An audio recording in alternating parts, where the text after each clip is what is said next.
So the emergence of cryptocurrencies, I think, was a wake-up call to regulators. Regulators have been used to operating in a world where they've had a fair degree of control and oversight over financial networks and the transfer of money, whether it's within their jurisdiction or internationally.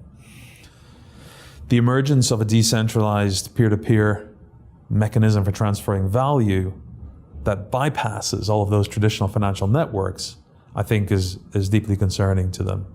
And they have, been working to understand it and to get comfortable with it and understand how they can ensure that, they can continue to have oversight and regulate this new economic activity.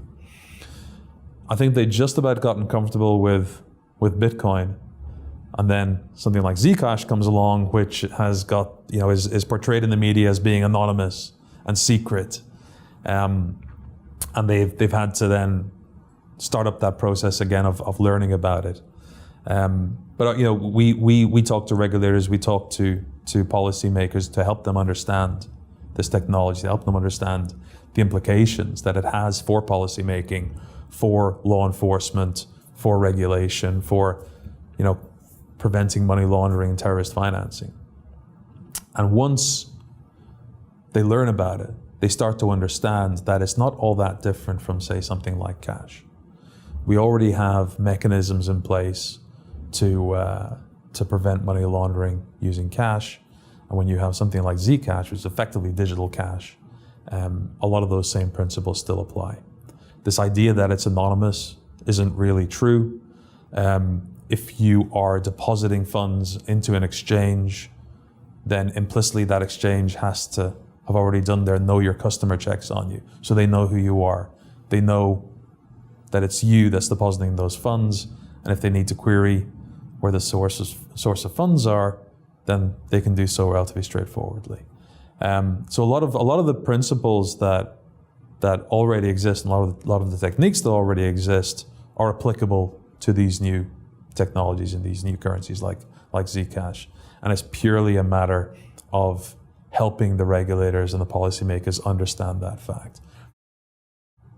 So if you take the New York Department of Financial Services as an example, they worked very hard to understand what Zcash is, what the implications are for regulatory and compliance issues.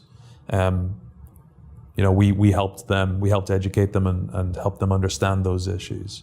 And the outcome was that they granted Gemini, permission to add Zcash to their exchange.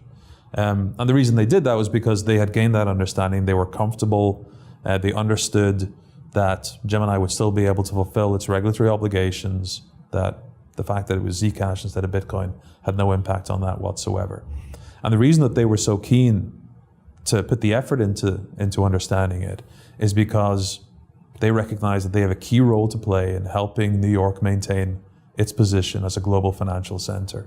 And if they overregulate and shut out this new industry sector, this new type of finance, then it's simply going to go somewhere else. So around the world, there are regulations and legislation that recognize the importance of personal financial privacy. In the United States, you have the Gramm-Leach-Bliley Act. In the EU, you have the GDPR.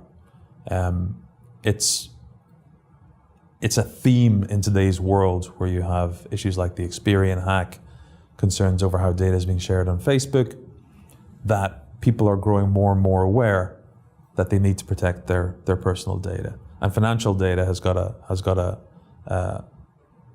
a need for particular protection because it reveals how much you're getting paid, how much you pay in rent or mortgage, what magazines you subscribe to, what websites you subscribe to, where you shop, what your hobbies are. There's a huge amount of information that can be gleaned if you can get hold of someone's credit card statements or bank statements.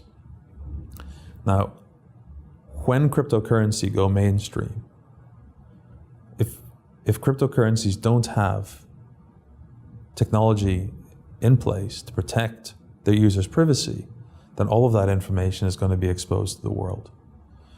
So it seems strange that regulators would try to discourage the use of cryptocurrencies that include such privacy protecting technologies and encourage ones which are going to expose users and consumers' information to the world at large.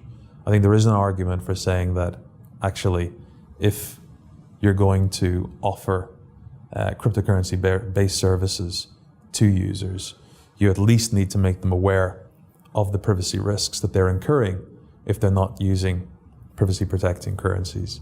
And secondly, to encourage exchanges and payment processors and so on to support currencies like Zcash that protect users' privacy.